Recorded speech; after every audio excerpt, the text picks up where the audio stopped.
Good evening. Welcome to meeting of New Jersey Electric Vehicle Association.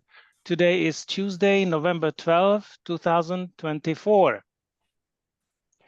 In our agenda, I will first start with the chair report, talk about what's new, and then we will have two invited speakers.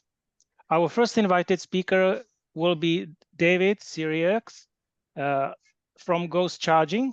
He is going to take us through new technology for charging. Our second speaker is Doug O'Malley, Director of Environment NJ and President from ChargEVC. And we are going to discuss the impact of elections on EV adoption. So for those of you who are here for the first time, I would like to first briefly mention something about our organization. Our chapter, New Jersey Electric Vehicle Association, we are one of the about 100 chapters of the National Electric Vehicle Association. Our mission is to educate and advocate for rapid adoption of electric vehicles. The National Electric Vehicle Association was founded in 1967, so we have very long history. And originally it was a group of enthusiasts who would convert their gas cars into electric. Today, Electric Vehicle Association has thousands of members and subscribers. Membership updates. We have new member, Walter Korfmacher. Apology for my pronunciation. Walter is from Westfield. He has been working with us for years. So welcome, Walter. We are glad you are now full member. As for renewals, I noticed that we have some outstanding renewals. So please make sure that you renew your membership. If you have any issues, please reach out. We'll be happy to help you out. The membership is only $55 per year, and it will become more important than ever to rejoin and renew our membership at our chapter, because it will be very important moving on to fight for the cause. A reminder about our sponsors. One of our sponsors is Princeton Chevrolet, COK. They sell electric vehicles, Chevrolet Equinox, Chevrolet Blazer, and they have very good pricing. So make sure that you visit COKChevroletPrinceton.com. Another reminder, our second sponsor is Signature Detailing. Signature Detailing offers 10% discount for New Jersey EVA members. So make sure that you visit their website, signaturedetailing.com, and get your vehicle better. Now I would like to talk a little bit about the recent events. The National Drive Electric Week is long gone, but some of the events were extended to October, later October, because some rescheduling, and also some events just inherently were scheduled later in the season. So we'll talk about a report from Huntington Land Trust about EV awareness for first responders, and presentation in Plainsboro Public Library. So the National Drive Electric Week at Huntington Land Trust was on Sunday, October 13th. It was our second repeat after last year. We got more visitors, more impact. We also got Rutgers Solar Racer. Go Huntington was there, and we counted about 400 attendees. 16 displayed electric vehicles. We had table, and you see the dark smart electric vehicle that was charged first from the Ford F-150 Lightning that you see very well on the picture. And the second, after that, we actually pulled a cord from Lucid for vehicle-to-vehicle charging, and that provided full charging speed Lucid allows charging up to 9.6 kilowatts. And of course, the charging is limited by also the receiving vehicle. So the Smart charges at about 7 kilowatts. So the charging was at 7 kilowatts, and in 2 hours the battery was essentially fully charged. So Dennis didn't have to stop by to get back home. Wonderful weather, very impactful event. And also thank you to Patsy, who helped me to organize the show. Another one was electric vehicle awareness for first responders in Princeton Junction. It was mostly brought by Mike Hornsby, who made refresher to the first responders of Princeton Junction fire engine, because they had experienced very unfortunate accident in their town when a young person driving Tesla Model Y was speeding and hit a tree. The tree penetrated almost to the cabin. The driver survived, passenger did not, and the battery separated from the vehicle but did not catch fire. So that was fortunate. It didn't catch fire, but still very, very valuable experience, if you will. So we had 12 vehicles on display, about 45 fighters. And also we are partnering now with New Jersey Clean Cities Coalition. Caroline was Stan, can I interrupt you? Can I interrupt you and ask you what happened to the car? Why did the tree came into the habitacle? Technically, usually the habitacle of a Tesla is not, deformable. It's not. How did this came about? Because the speed was excessive. Okay. Yeah, that apparently the tree came it was in the center, frontal hit, and the tree was where you have radio, pretty much. That's how deep the tree came. So it was a very, very strong impact. I do not have any images. I see. But a good question, yes. So through the glass, the bottom line was through the glass, not through the frame of the car. It deformed the frame. Yes. Yeah. It did also deform them. Absolutely. It was heavily damaged vehicle. Okay. We had also a presentation in Plainsboro Public Library. Unfortunately, the marketing on their end was not that strong, so there were only 5 attendees. But we had very good conversation with them. They were very engaged, and it was presented by myself and Mario. And now I would like to invite our first speaker. I know David Sirieix from LinkedIn, essentially from professional networking. David, I would like you to ask to introduce yourself, essentially, because, hey, we would like to know more about you. Where are you from? And tell us more about your technology. Okay, so briefly about myself, I have a short experience before starting this business, starting an application for the city. I'm referring to city experience, where I developed a hospitality application that came to become quite successful with about 10,000 users quickly, which was a 5-minute short-term parking with 85 garages in Manhattan. We had 165 restaurants where you could go for a driver from, we had VIA as a driver, as a client. So if you were a driver, you will be able to go and get a sandwich, get a free tea, use the hospitality of the restaurants and park your car, or first park your car for 5 minutes in a partner garage. So it was very welcome, because we had so many drivers back then that didn't quite know how to park, where to park, how to get some rest for 10, 15 minutes and so on.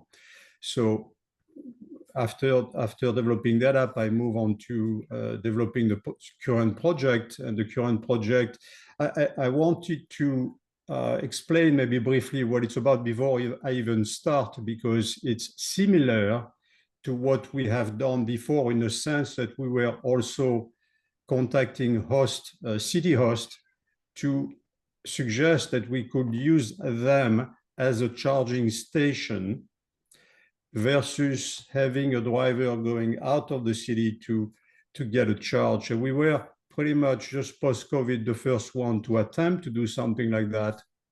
We very quickly isolated about 450 locations in Manhattan, and we agreed to work with 49, which unfortunately turned out to be a very quick no from the city, because the city would not tolerate that someone will park on the street and charge its car from a facade,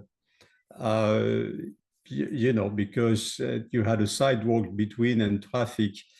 And that's how that idea that I will present to you in a minute, I'm about to present, came about. What I have done, had an hybrid car back then, and I will park my car in the street and charge to a facade or to my facade with a round cable crossing over the sidewalk, and with a cover, with a protection. And I quickly got a little bit annoyed doing this all the time. And I said, why don't we develop a flat cord EV charger, which is what I'm going to show you now. Maybe I should move that away a little bit. So this is the product.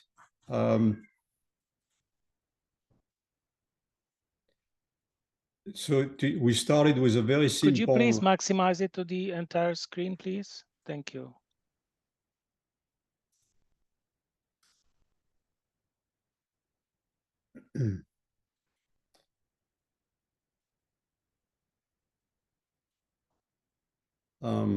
Looking at why is that?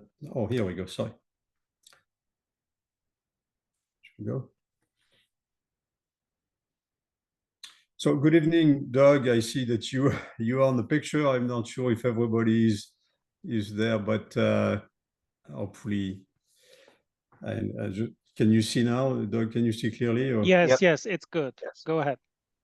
Okay, it didn't enter full screen though, or did it? It's a good enough. Thank you. Good enough. Okay. So we came to that product, which is the first product that we developed was a portable connector. So it's a traditional 110, 220 with a few adapters that you can set up from the portable. You can set up your voltage. So if you have 110 or if you have 220, you can set up your amp. It will go up to 40 amps, which is the limit that the city permits, right? You have up to 40 amps, and it's a 9.6 kilowatt, which will give you, if you have 40 amps, roughly 25 miles per hour of charge, which is not bad, considering you will park, for free at home or on the street overnight. It will give you plenty of mileage for your on and about the day after. So flat is safe because the round cable is cumbersome. It's a hurdle. We have developed a flat cable that's 0.625 thick, which is just below the ADA standard, which give you the safety that's, for the regulation. And for the regulation, it's what it should be. And that's what we did. It is wide enough to be stable. It's actually very stable. You can see it here on the picture in use.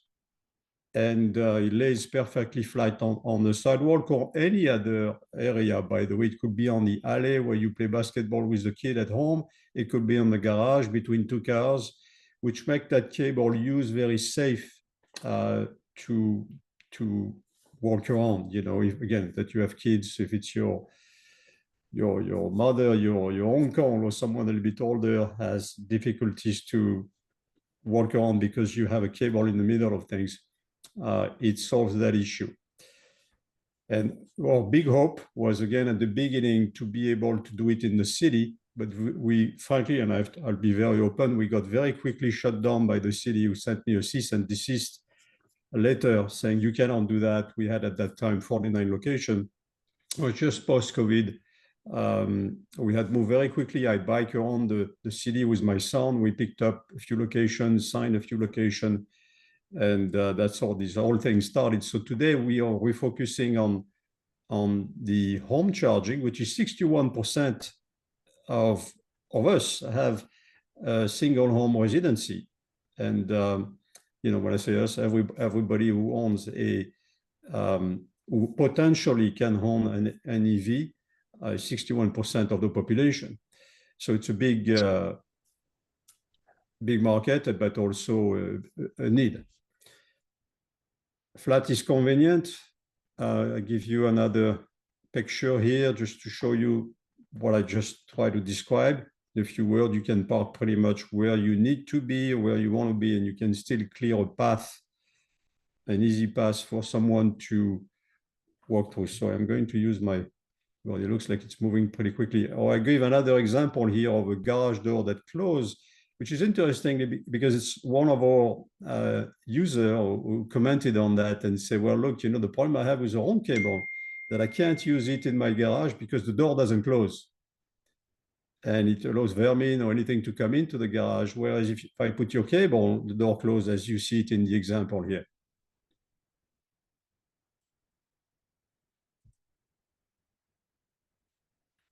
It is, please again, yep.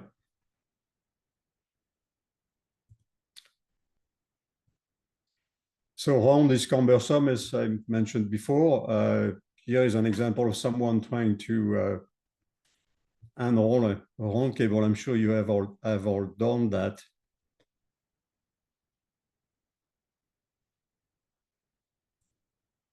So sometimes it's even chaos because I see many of my colleagues or EV users. This is an hybrid on the top left using a cover. And here is a traditional charge. I'm going to say someone going over the sidewalk, and then maybe a more, if you see the image on the right, more typical situation where the cable is really an obstacle. Here is example of a phone. Joke, we call that the anatomy of a phone.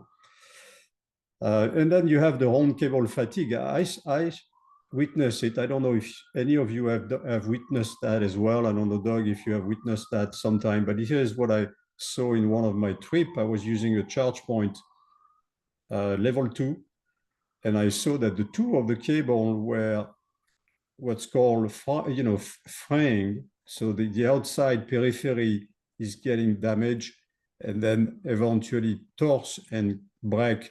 Because of course, if you have done the manipulation many times, you know that you put it one way, and then when you take it out, you put it the other way. So it constantly makes one more revolution. Every time you use it, it's one more revolution and eventually create something like that. At home, example of actually people we met in a trip, and that's where we decided to take the example here of that flat cable at home. This was another example. It's actually another French restaurateur here who bought this new EV Cadillac and using the cable. This one is in the parking lot. This is the way the cable look as storage. You can see it's much more compact. It's very easy to store in a way that it is much more compact than a traditional horn cable. You see a couple of examples of adapters. So you have a 50 amps, a 30 amps on the table there. It's rather compact. This one is a 24-foot cable, to give you an idea. And it's 7 kilos, 7.6 kilos, I think, on total. 800 grams per meter. For now, we're planning to make a thinner and even thinner cable, and maybe not as wide. It could be a little bit narrower. It doesn't freeze. It's an interesting benefit of the cable. many round cable, if you have used them in the snow or in the freeze, will harden, and when you pick them up, they're most like a stick, and also obviously damper their ability to be as efficient as they should be. This one doesn't. It does not freeze. It keeps its composure and remain usable.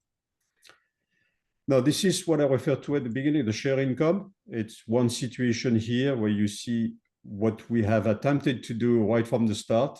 You will park in the street and run the cable across the street, which is flat and safe. We used it with strollers, with people who had I'm looking for the term, but for someone older, like those roller over, and it works very well.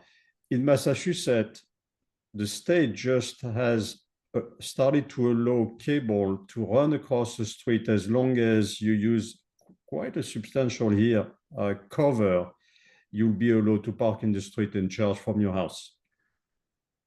Now I have to specify this is only permitted for 110 volts. So our cable can provide up to 40 amps, 220 volt, 9.6 kilowatt-hours, so it's up to 30 miles per hour of charge. We have a patent. We filed the patent, and it's a patent pending. Now, interestingly, it's a very extensive patent because I protected every single charger, the portable, the wall charger, even the inductive pad. As you can see on the screen here, so it's interesting because Tesla just about 2 weeks ago just filed an inductive pad with other parameters that I'm not going to compete with, but they originally showed it with the round cable, and then they just filed it with a flat cable. So I don't think they'll be able to get that patent because I know we filed that, but we'll see how that develops. So that's the inductive, and that's the way it looked like.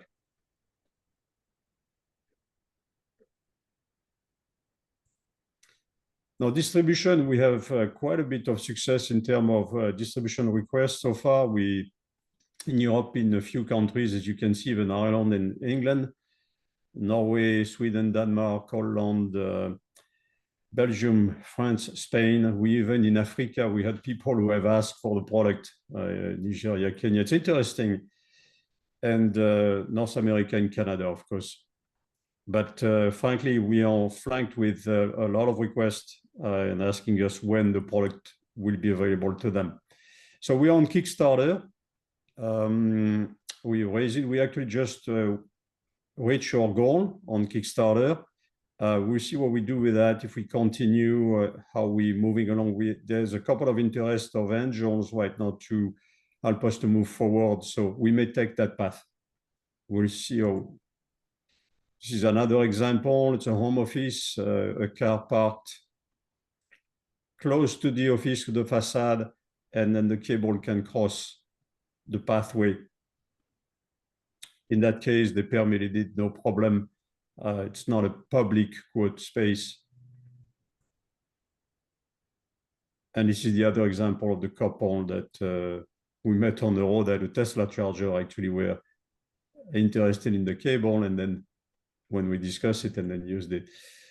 So the home market, I gave some number because I'm not sure if everybody, I'm sure you must all know because you're very close to this, but I'm not sure if most of the people understand the actual distribution of what we're looking at for private L1, L2, and access to a single family home. Those are the projection by 2030, which represent 50,000 charging ports, and the estimated number of EV charging ports needed to support 33 million EVs in total. You want to put that back. Those numbers are really, really impressive. And the needs out there are quite, I'm sure as I know people who didn't buy an EV because they can't charge the car. The idea of charging a car is to come home and not to have to go to the gas station, or to wake up in the morning and not to have to go to the gas station before you go to the office, or you get to your destination. The idea is to be able to park your car, charge, and be ready in the morning, which is the the most fascinating benefit of driving an EV car for me, beside, you know, moving from an ICE to an electric. Everybody talks about the battery, the environment, and you know, all those things, and I always have a kind of, yeah, great, you know, there's this, there's that, there's pro, there's cons. The real benefit is that you can't have a gas pump, an EV pump at home. You can't have a gas pump at home. That's not out of the questions unless you want a small jerry can, right?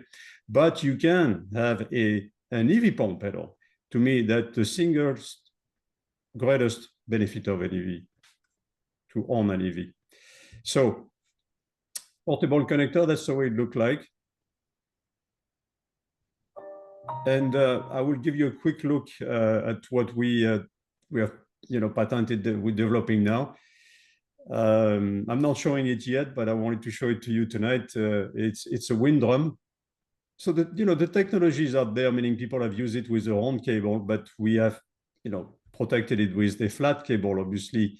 And I think that can be very successful because it's semi-permanent. And I know in England, I have 5 people, distributor already requested that product because, you know, it's semi-permanent, right? So not only it's easy to store, but it's easy to pull out.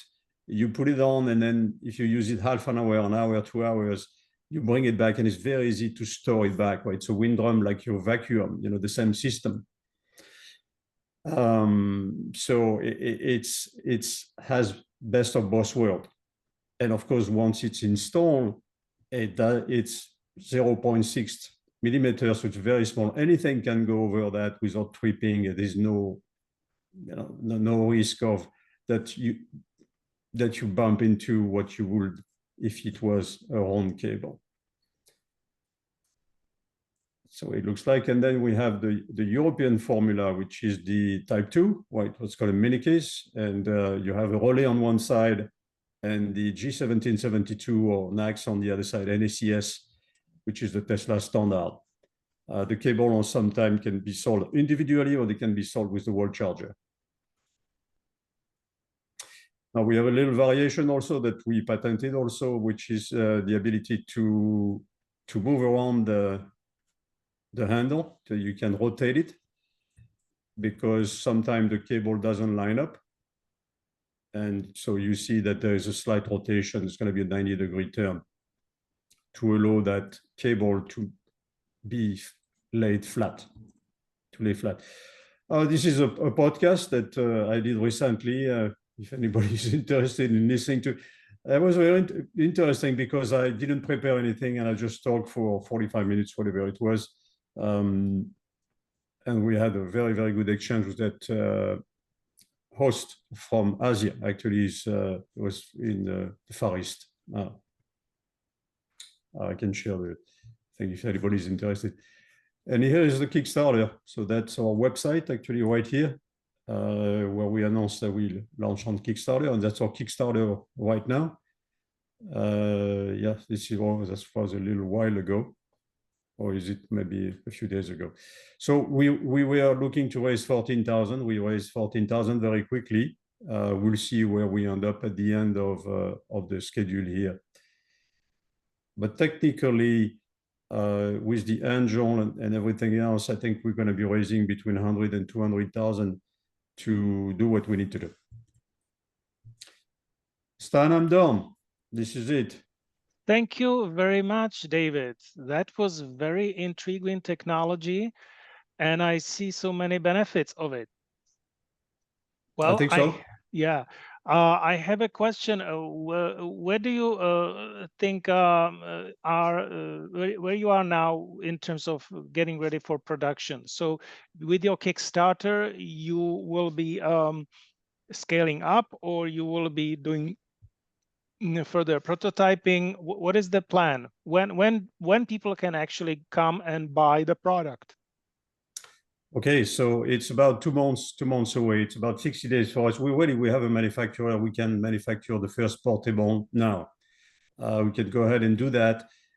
In the midst of that, as we started to do Kickstarter and talk to a lot of people and move along, we realized that new product that we're working on may be the one far more interesting even than that. Now, some people say, no, I'll buy the flat, the portable, the way it is, it's okay. I see greater benefit of zeroing on the wall charger, the wind drum, and starting to sell with this, starting from that. And then we can also offer the portable in the meantime. That's my thinking now. So we may take a little bit longer because we will develop that product as well and then market it, which will also take about 60 days for approval. And it's not something complicated. It's not something complicated. Any other questions? If you're asking me if I have questions, I have questions. I'm asking the audience. Go ahead, unmute yourself, and you can ask. Yeah, please. I'm sure there are plenty of things. This technology are never perfect, right? There are things that you can see. We always see it with the eye of the manufacturer, the founder, the marketer. It's absolutely perfect. I'm sure that some people see it differently. I have someone from Germany who send me a note and say, I have a round cable, I'm happy with it, and I don't see why I will buy that flat cable. Okay. Yes, of course. Hey, audience. Stan, I have a question for David. Yes. Hi, David. Thank you for your presentation. I look at these things. I do a lot of evaluations for things like this, and please don't take anything that I say to be negative. But what is your experience with people unrolling this cable by themselves? Do they end up in a similar situation to the video that you showed, where the round cable was basically a series of curlicues and easy to trip over? Have you found that people who own these well, I guess you haven't sold them, so you really don't know yet. But as far as people who own them, are they better at managing the cable and laying it flat than they were with the round cables? Very fair question. So the answer is in two parts. Once you have unrolled it and laid it out, you're in a better place, because the round cable will be in your way and this one is not. Is it easy to lay it out? No, you still have some weight to deal with. You still have to lay it out. And obviously, when you unroll something that's a coil like this, as you know, it has that tendency to twist on itself. You got to be clear, and you pick that up very quickly. You're absolutely right. So you do have to untangle it. You do have to flatten it. But once it's done, which is much easier than what you saw on the video, by the way, because it doesn't get inside out. It's just a straight unrolling, and I often unroll it myself, just throwing it out like this, it unrolls by itself. But the result is very different, because once it's flattened, it's flat and it does not move, as you can see it on the picture here, and it's very sturdy, and so therefore you get in a better place when that is done. Now, second part of the answer is that is also the reason why we are very seriously thinking to move to the wind drum, because it will solve that storage, the back and forth storage issue that I'm sure many people have with the round cable, and could also potentially have with that, because you still have to roll it. Agreed. Thank you for the answer.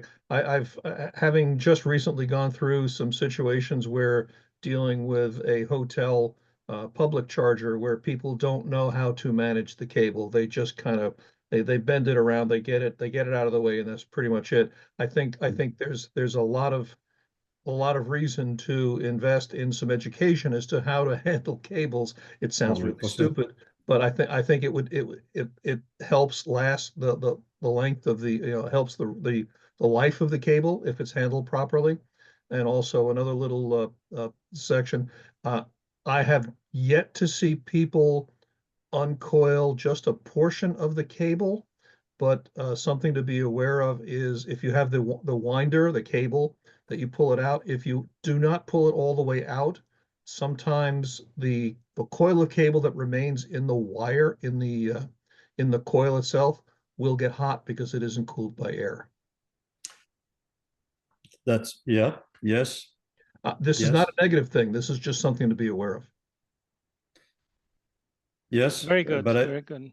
All right, thank you for that comment. I think this is the other technical aspect of things, which is very important, because, as you say, people need education, but they also get surprised by using something new, they're like, well, I didn't expect the cable to freeze. Oh, I didn't know the cable was overheating in the sun, or my wall charger would, or things like that. So it's a little bit like driving an EV, isn't it? People drive an EV for the first time and get surprised, backing up. Oh my God, I didn't know it was backing up that fast. But so there's, I agree, 100% across the board education to be made, to be done right from the start. Okay, thank you, David. Yeah, do we have other question? I just wanted to have one mandatory question. So how much would it cost? So the wind drum that we are zeroing in will probably range $899. I know it's a premium, but I frankly, looking at the price on the market of many things, the other things, I think we're not too badly situated. For the portable, it's a $299 for the portable cable that you saw at the beginning. Very good. Listen, we need to move on to our next speaker. But before, I want to give you one more information and invite you, when you have a chance, we have one of our members, Tom Malagany. He's running a YouTube channel, State of Charge, and he's testing EV chargers. He has developed essentially a set of tests where he's evaluating commercial commercial charging equipment. And so I will connect you, and it will be very interesting to test your new product in his hands. So that would be fantastic. Listen, thank you so much.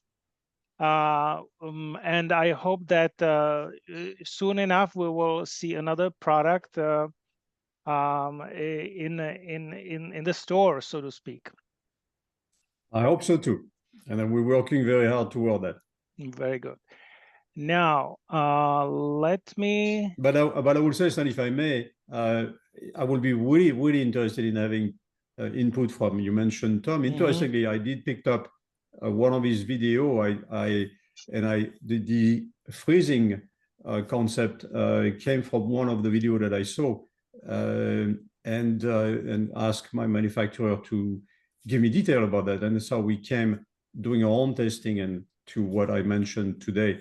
But of course, we are interested in working with cities, with suburban and other area to see if we can be of help, or if something like this will be of interest to. Okay, very good. David, thank you so much. And I would like to go to the next section.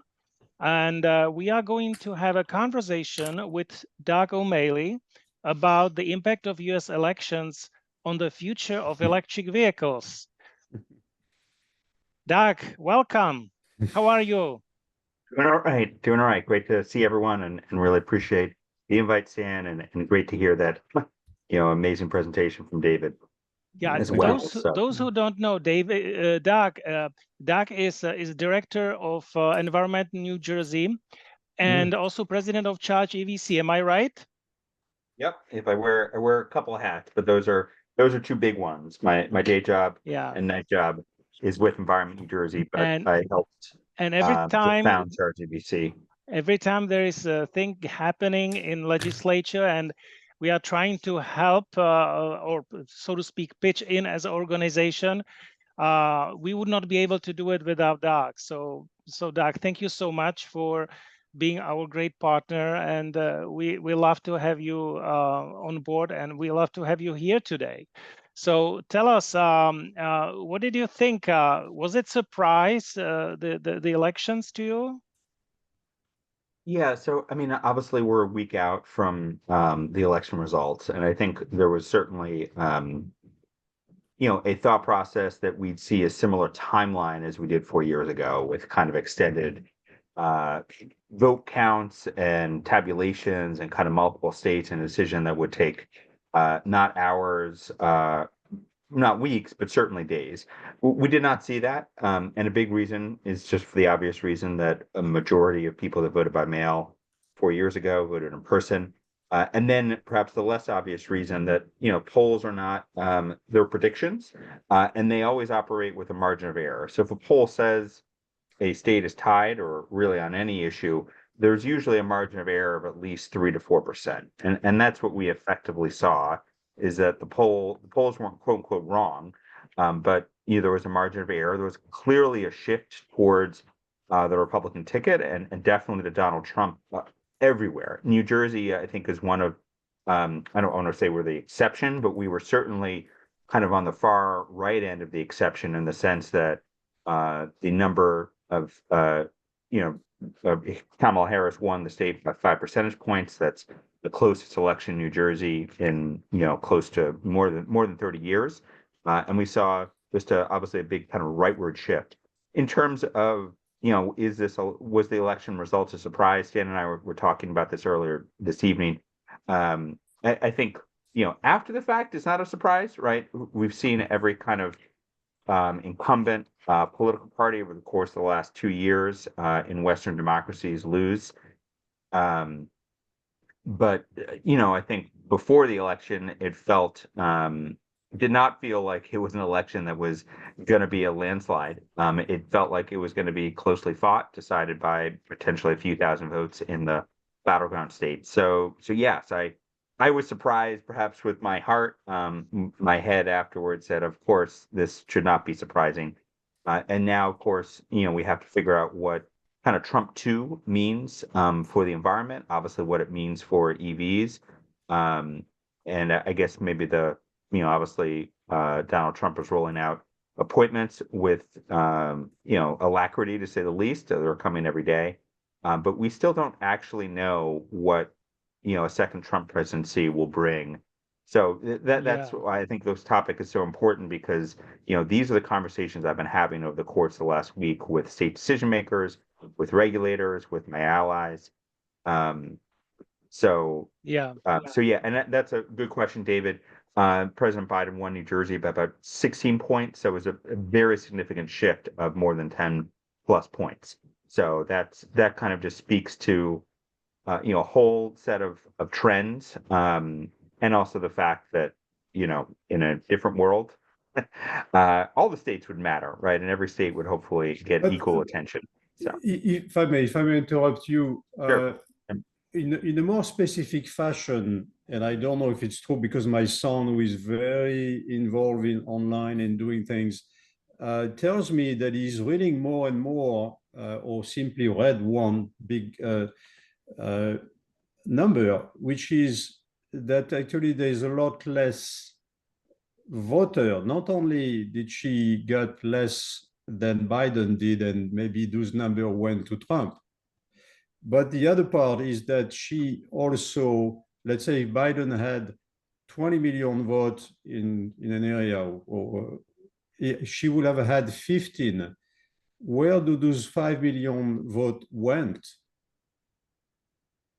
Yeah, so I mean, we've seen because Trump gets the same number on the other side. He would have had 20 in 2016. He's got 20, and I'm taking random number, right? Whereas now he sees that Harris had 15, where Biden had 20, but Trump had 20, and he still is at 20. Yeah, so conspiracy theory, I suppose. Yeah. David, we want to really focus on the impact to electric vehicles. So now this is very interesting question, and we can debate so many things, but we have about 20 minutes remaining. So I want to make sure that we go over. Sorry, I got the electric vehicles, and so I just have the slide with the some headlines that I found in recent days. And the conversation during the campaign was not so much focused on electric vehicles, but obviously electric vehicles are a very polarized topic, and Trump has been always very vocal that he's not in favor of incentives. And you see the headlines: Trump could oversee an EV battery boom, or just busted.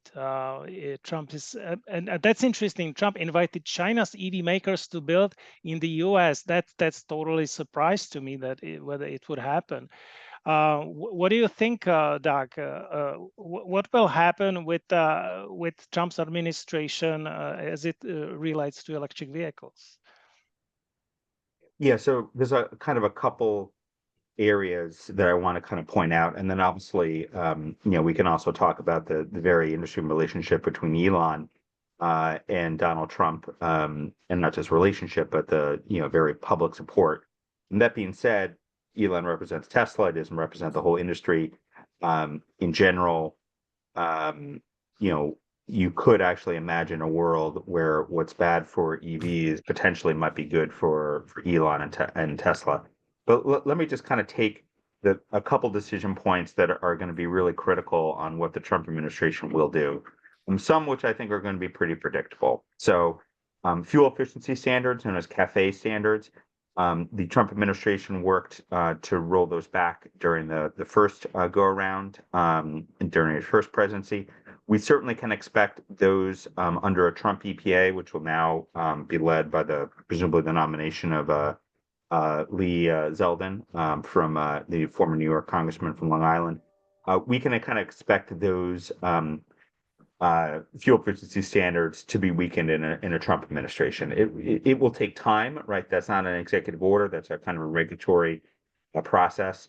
But that is obviously is not good news, right? Because it takes away requirements not just for kind of the states that are on the leading edge, but obviously all states for CAFE. So we can kind of expect that to be in the crosshairs. In terms of investments that have already gone out the door or will go out the door or could go out the door for the Inflation Reduction Act and the infrastructure bill, this is definitely a moment where state agencies and the EPA and Department of Energy and to some degree Department of Transportation are kind of checking their contracts, right? Money that has been awarded, and those grants will move forward. What is, just to use a very specific example, we've had a very slow rollout of the National Electric Vehicle Infrastructure Program, or known as NEVI. We have not seen NEVI dollars roll out in New Jersey. The RFP process just closed by New Jersey DOT, a matter of like 2 weeks ago. That those will move forward, right? Will future NEVI programs move forward? That is unclear, right? So kind of what has been awarded and publicly announced, those investments move forward. It's unclear to me on whether future NEVI investments will move forward. And then really the biggest question mark in my mind is the fate of, and this was a big one in the Inflation Reduction Act, is the fate of obviously the federal EV tax credit. And the federal EV tax credit, it's part of legislation, right? It's unlikely that there will be a legislative vehicle immediately to kind of repeal certain parts of the Inflation Reduction Act. And this gets actually to one of the headlines you showed, Stan, at the top, whether Trump were specifically on batteries, but I think it's applicable to the entire industry, whether there'll be a kind of a boom or bust. And the reality is the Inflation Reduction Act, most of those investments are going to red states, specifically on EV battery infrastructure. I believe it's of the 15 battery investments that have been made through the Inflation Reduction Act, 13 are in Republican congressional districts. So the reality is the Biden administration was bringing back EV manufacturing to America as part of the whole EV supply chain. That was part of the Inflation Reduction Act. A lot of those investments are helping not just kind of purple areas, but certainly red states. So the EV supply chain, if anything, the EV supply chain might find it easier in terms of mining, moving forward on mining on lithium, for example.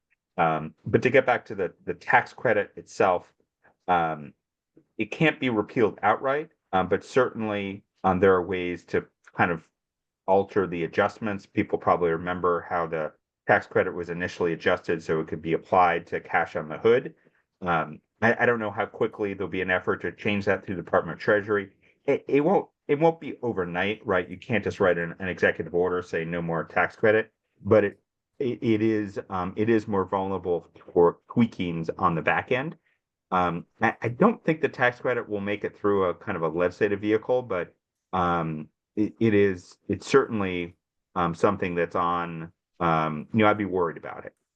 Other things to be worried about, and this would be true whether it be a Trump or Biden administration, excuse me, a Trump or Harris administration, is you have a legal challenge to California's waiver.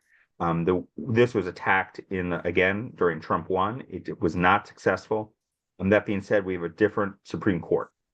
So the ability of states to follow the lead of California through the California Air Resources Board, that has been defended in the past. That's at risk right now. The court hasn't taken it up yet, but if it does, there could be a decision as soon as the end of June. That obviously is not good news, and honestly, I'm still kind of grappling with the idea of what that means, because we have really depended upon the ability to kind of join California standards for a long time. I will say the thing that has not changed is that the investments, they literally, hundreds of billions of dollars that have been invested by, I say EV manufacturers, car manufacturers, our OEMs, those have not gone away. And the American auto manufacturing industry, rightly, kind of, I think there's been accusations of kind of how green are they? That has obviously started to change over the course of the last few years as they have made long-term investments that are ultimately hundreds of billions of dollars. So they're not going to walk away from their EV investments. That being said, to get back to the question of kind of where Elon fits in this, what is good for EVs overall isn't necessarily good for Tesla. And so if you have a true scale back in the regulatory environment and a slowdown of sales of kind of traditional automakers, that might be a benefit for Tesla. Although I will say that Tesla is also very tied through NEVI dollars, for example, very much tied to some of these dollars. So kind of, it's going to be, I think, very difficult for Trump and for Elon for that matter, to kind of use a scalpel to keep the program sort of good for Tesla. I think in many ways, the hope is that what Elon's political influence means is that the rhetoric we heard from the Trump administration round 1, and then certainly the rhetoric we heard on the campaign trail from Trump, won't necessarily come to fruition. That being said, it's hard not to imagine that there won't be some pushback and rollbacks of the regulations that came out in the Biden years, especially CAFE standards and especially the California waiver, and then the tax credit. I think is a real open question. Yeah, and I just have a slide here about where the stock market is heading or has been heading, and the blue line, it's a Tesla, and the first bump around October 25th maybe was the release of Q3 results, so that helped Tesla. Then it was kind of flattening slowly down, and then right after the elections and Trump wins, the stock for Tesla went up. Now today it went a little bit down, but I mean it's a stock market. But you can see, for example, Lucid, the turquoise color, right? So the 3Q confirmed that Lucid is still in red numbers. They are still burning cash, and after the elections, if anything, they actually lost. General Motors is interesting. Their Q3 results were positive, not as good as Tesla, right? And it's hard to tell whether they were profiting from Trump winning, but I would say maybe a little bit. The index SP 500 comparing to all other stocks is nothing, right? But if we blow up the scale, you would see that the index went up also. All stocks tend to profit from Trump victory, and Ford appears to have slight advantage as well. So that's interesting, but definitely Tesla Tesla is profiting a lot from Trump victory. So it's interesting to see how the anti-EV propaganda by Trump will be now probably monitored and changed by. But do you think, Doug, that Trump, that Elon Musk will have the ability to persuade Trump to really support electric vehicles one way or another? Yeah, well, that's kind of what I was kind of getting at, is that I think Elon certainly will have tremendous kind of influence, right? I mean, and to be clear, this wasn't just kind of the public campaigning. It wasn't just obviously his work on X/Twitter. It was $200 million that Elon spent on the campaign as one of the highest donors to any particular candidate. That being said, the rebate helps, right? Like there's not going to be a world where the EV rebate will go away, but only will stick around for Tesla drivers, right? So, yes, the IRA has very specific regulations, and not everyone qualifies for it, and obviously Teslas are in that category.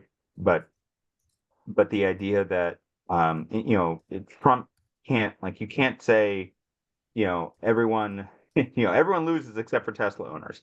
So the hope here is that Elon's influence can kind of help, especially on the EV tax credit, because I do think, as Ken, you rightly kind of pointed out, manufacturers, did drop their prices when they lost the rebate, but that I don't think the entire industry can do that. And the federal, we've talked about this a lot in New Jersey, the federal tax credit has kind of masked the unreliability of the New Jersey EV rebate.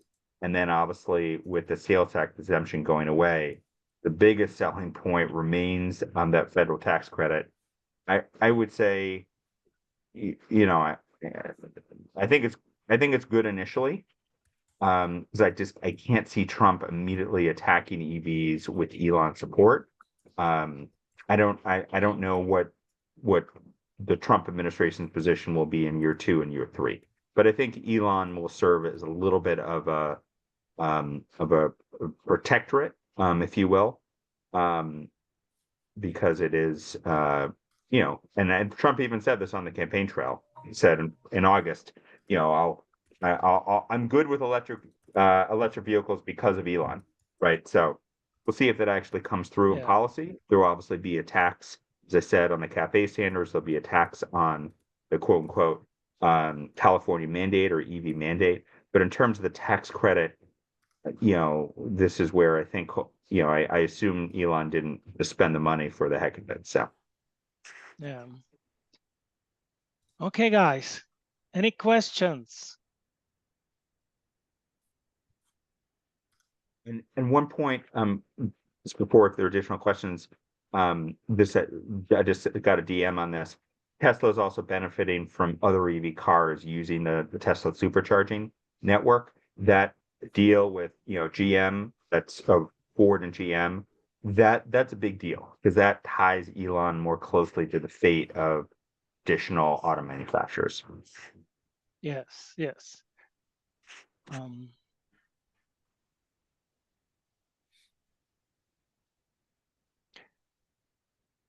The IRA has also other provisions which are not really related to electric vehicles, but it's renewable energy and heat pumps as well, and home efficiency. Do you think this will be impacted? Again, the Inflation Reduction Act, you can't just repeal it with an executive order. It's an act of Congress, and then a lot of these incentives are providing. Some of them are obviously, heat pump manufacturing. Heat pumps are the largest source of kind of new home heating in America right now. So I don't have the exact breakdowns on that, but yes, the corporate America will say, "Hey, wait a minute, this is actually helping us." and it's providing tax incentives for consumers. So it has some degree of popularity. I do think what you will see from Trump on day one is a pullback from Paris Climate Accords. You'll see the rhetoric against climate change. You'll see the attacks on CAFE standards / fuel efficiency. You'll see the attacks on the California California cars program. I don't know if the Inflation Reduction Act will be harder to go after. There's more support, and it's more diverse support across the country and including Republican districts. So that's not to say that Congress couldn't go after it. Yeah. The other thing to remember too is that, and we're not going to kind of talk more about election results here, but there'll be a 3-seat margin in the Senate, which is not huge, of course. There will only be a 2-seat margin potentially, right? They're still counting votes a lot in California, and that's a big reason why some of the procrastination immediately after election was too early, right? There's millions of votes that are still not being counted in California. But there's potentially a 2-seat margin in the House, and then Trump has already announced 2 congressional members to be in his cabinet. You're going to have a very narrow majority. And so I will say that the House does not have a good record of being able to govern itself under Republican leadership. I assume that changes because you have the ability to actually get something done and not just fight amongst yourselves. But don't underestimate the difficulty of getting things done, knowing you have the Freedom Caucus out there that is very antithetical to the concept of the Republican speaker or the Republican leadership. So there's kind of a fine right with divided government. It is not easy to, and we're not in divided government, but with a very closely divided congressional representation of both the Senate and the House. This is not a quote unquote mandate from a congressional representative. It's a very closely divided Congress. So that will complicate the desire to kind of get anything done that's seen as an overreach. On the congressional level, obviously the president can do whatever he wants on tariffs and executive orders and a whole set of other executive branch decisions. But from a congressional level, it is a lot harder to get bills done. And it takes time, and it's usually beneficial if you have more than 3 votes in the Senate and anywhere from 2 to 4 votes in the House. Guys, questions?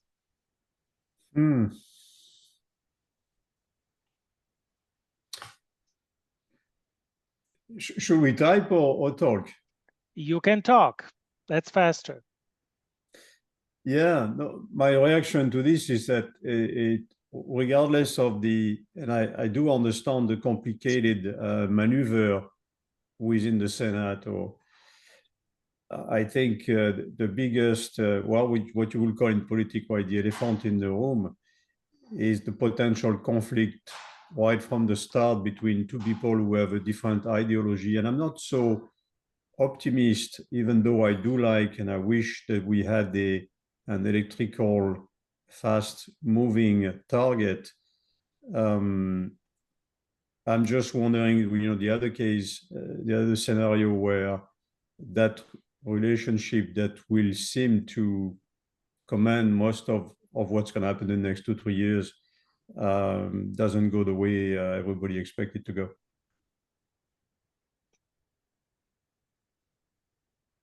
Yeah, and David, I think the point you're making, and Ken, you're also making the point in the chat too, there is a danger of having kind of too much Monday morning quarterbacking, and that's the point I was kind of trying to make is, they're still counting votes. We don't even know what the final margin will be in the House. Right. As I said before, passing the budget will be difficult. We have an idea of what will happen, but I will say this is kind of the importance of a couple of things. One, just having kind of diversity in a supply chain, and have it not just be in one state or one company, and then obviously having the legacy automakers embrace electric vehicles to the extent that they have, and then also just the reality that it is hard to get legislation passed. That's why it matters to have congressional majorities. So yes, the administration any administration can slow up or speed up things to some degree, but in terms of will things Will the Inflation Reduction Act go away? No. And honestly, there's a lot of support for those investments. And, you know, to my mind, it doesn't really matter if it's a Republican congressman or Democratic congressman cutting the ribbon, as long as those investments are being made. We ideally are increasingly getting to a point, I don't want to call it a tipping point, but to get to a point where it becomes easier to kind of move the needle on EV sales because of the number of, because we're kind of reaching that point of public acceptance and also a virtuous cycle in the supply chain. So, you know, we're not there everywhere, obviously, but in a place like California, that really, California increasingly is, right? So Trump is not going to stop with the progress that's happened in California. Other states obviously don't have those same numbers. The hope is that the investments we see will help us in the next 2 years to kind of continue to have increased adoption. I have a question for you when the mic is open. Go ahead. Hi, my name is Guy Albanese. I'm in Springfield, New Jersey. Very much an EV enthusiast. Been driving for about 12 years, EVs into solar, etc., and home batteries. My question is, it might be, I don't know if it's germane to this conversation, but I understand that software on Chinese imports for EVs will be outlawed because of all their efforts to know what's going on for everybody. So given that, and given that EVs really need software to work properly, how does everybody see that unfolding for us importing Chinese cars? Yeah, Guy, that's a really good question. I think that was also a little bit in the chat earlier on. I mean, if you look at what's happening in China, you can put 100% tariff on that. But what China is doing is essentially creating a mass market EV that's massively affordable. So if China was not kind of this massive boogeyman, the legacy automakers would have a huge crisis. In terms of what you're referencing, this is one of the few areas where it feels like it's almost like the TikTok question, where both the Biden and Trump administration were saying, look, like we're going to keep that tech out. So I don't see a world where, I mean, potentially, yes, China could, just like Honda or Toyota in a different era, they came to America, right? And, the average Toyota you buy is more likely to be built in Ohio than it is in Tokyo. So, I'm not saying that couldn't happen, but it does feel in a world where China increasingly is considered to be a threat, it doesn't seem like we're going to have Chinese EVs on our roads anytime soon. Those are all good points. My worry is, how easily our politicians can be bought out. There's a lot of Chinese money probably flowing through their wallets as well some way. I wonder if they're going to push their influence and make that happen because there's money behind it. So that kind of worries me. But still, BYD or whoever else is making the cheap Chinese cars, they can still flood the rest of the world and be very, very successful. I'm just hoping that with the drop in lithium costs and the efficiencies that Elon Musk and his company does with manufacturing, getting costs down, almost like a Six Sigma thing, hopefully we'll have a mass market of our own and then compete with theirs, even though obviously the labor costs are much different. But hopefully Elon will fix that too before going rogue under Trump. Hopefully it won't. But thank you guys. I appreciate it. I look forward to seeing you guys at another meet up or whatever that is, and very interested in that. So thank you. Yeah, and Guy, you're kind of making an important point too, where really the fate of it's more than the fate of one company, but obviously what's good for Tesla ultimately should be good for the legacy automakers as well, right? And BYD is a whole separate category, but the legacy automakers, their lunch is going to be eaten, right? If they somehow decide that like Trump's going to save them from EV mandates, right? In many ways, they're losing market share, and Europe has started to deal with this, but BYD is going to eat market share in Europe in a huge way. Ken, you're referencing obviously Volvo. That is a way, right? But I suspect you know, especially considering the promises on tariffs that, you know, any, I wouldn't want to be a Chinese automaker, let's put it that way. But I also at the same time, I'd be sweating it if I'm a GM, because I would look at my international market and EVs selling international markets, especially Europe, and the infiltration of BYD there. That's a big issue, right? And we have to we have to kind of create a supply chain that can compete with the Chinese. It's not you know, we don't want to have a global market that's dominated just by one country. No, agree. I thought Europe was kind of feigning away from buying the Chinese on they just for just because it's not European. But I also think GM's probably gonna get more free money from the government like they always do. So they won't have to worry much when for money. But they're gonna have to produce, and they're not, you know, they're not doing what Ford's doing. They're not doing what Tesla's doing. They're not committing. Everything's slow. It's like in the old 50s. So they're going to pay one way or the other. But I think as taxpayers, we're going to help with bailouts too, unfortunately.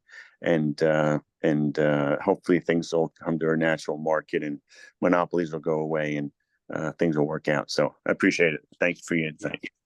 Definitely. And then maybe just the last thing too, we haven't talked about it, but it will be very interesting to see just from an economic perspective and how broad ranging tariffs are. Obviously, Trump had issued kind of multiple tariffs in his first go around, but they usually were targeted. They were not broad. So we'll see how much that actually, you know, that will be kind of a good test case, just more broadly on kind of the economic picture. Awesome. Great. Thank you. I think we had a very wonderful conversation. Thank you, Doug. Thank you very much. We are at the top of the hour. We actually schedule until 8:15. We always add ourselves extra 15 minutes. So thank you so much, Doug.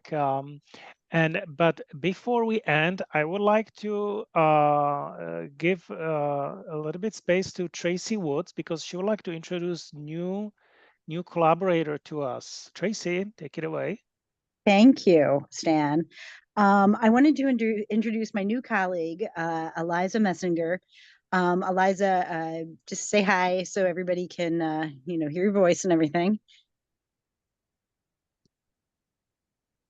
Oh, we don't see, we don't hear.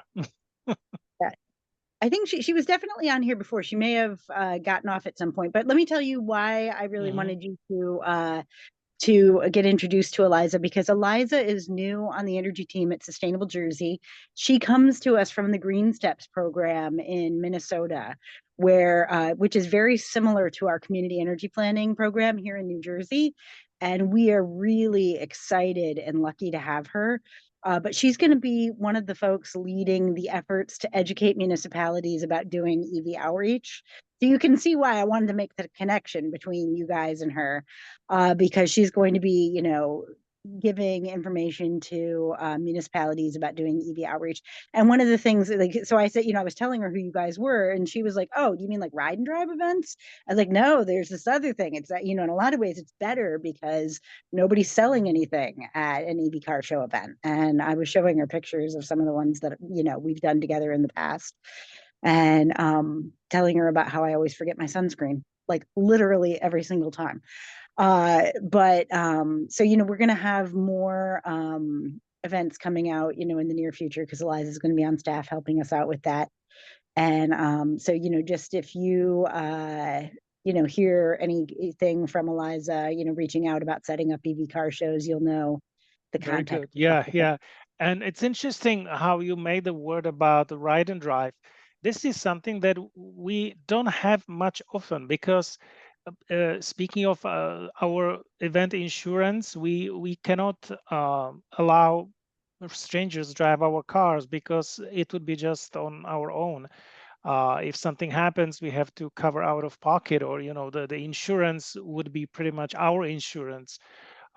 So we rely so much on dealerships to participate at our events, and it's very, very hard to get them on board, to bring vehicles and have them available for testing, because guess what, most of our events are on Saturdays and Sundays.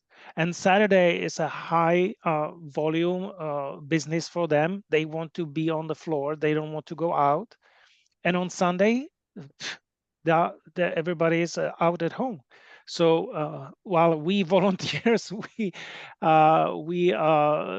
keep working. So it is difficult, and it would be so much better. I mentioned it to the president of NJCAR some time ago, that it would be much helpful if dealers look into our calendar or NDU and Drive Electric Earthmont's calendar and just sign up, because sometimes we have captains who really want to have ride and drive, and they have to reach out to the dealerships, go from one person to another, and they always ask, you need to tell us at least 1 month ahead, right? And the day before, they tell you, we are still not sure whether we will have a vehicle available, right? But if you call them 1 week ahead, they say, oh, you should have called us 1 month ahead. It's too late, right? So, they give themselves the space to be flexible and not really be committed, but they want us to tell them ahead of a time. So it is a little bit weird. Can I interject for a second? Go ahead. Yes, the obviously the dealerships are against EVs because they lose all that money on service, which is, I think, a bulk of what they make. So I don't think they're really into it. Also, the brand has one thought about it, and the dealerships have another.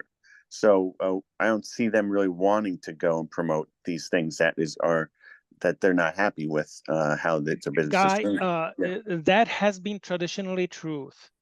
However, because of the New Jersey mandate now, dealers are much more serious, and not just because they have to, but they start feeling like electric vehicles are actually exciting.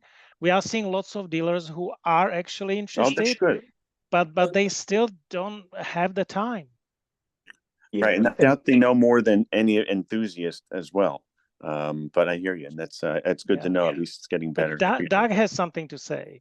Yeah, some dealers are good on this. I mean, certainly you walk onto a lot and you need to find the right car rep, because I'd say half of the sales associates still are not. They don't drive EVs. They don't know what they are. That being said, we've worked very successfully with NJ Car and ride and drives, but they're during the week. They're usually more political events, and so there's not a great strategy here, Stan, other than to kind of think of Drive Electric Week and say, all right, how can we get some of your cars, right, and some of your dealers? Not every Saturday is the end of the month, right? So, if it's a Saturday near the end of the month, that's going to be really tough. But at the middle or beginning of the month, I'd like to think there's more flexibility. I know Sustainable Jersey has had some success with this. DEP's had some success with it. But I totally agree, Stan. It's a lot harder when someone wants to drive and you have to tell them no. Right. But a dealer, obviously, the insurance is covered, and that's driving is really believing here. So. Yeah. Okay, guys, right. Thank you so much. And I do not know when will be our next meeting. I'm not certain whether we will do December, but I promise you, if we don't make December, we'll do January. Having said that, happy Thanksgiving. Thank you. Perhaps Merry Christmas, and stay positive. And for everything that we said today about the EV politics, and we already call it like EV politics. If you know of anyone who doesn't drive electric yet, tell them, buy it now. Buy it now. You don't know how long these incentives will last. Very true. Thank you, guys. So, thank you. Have a good one. Everyone. Take care, everybody. Bye.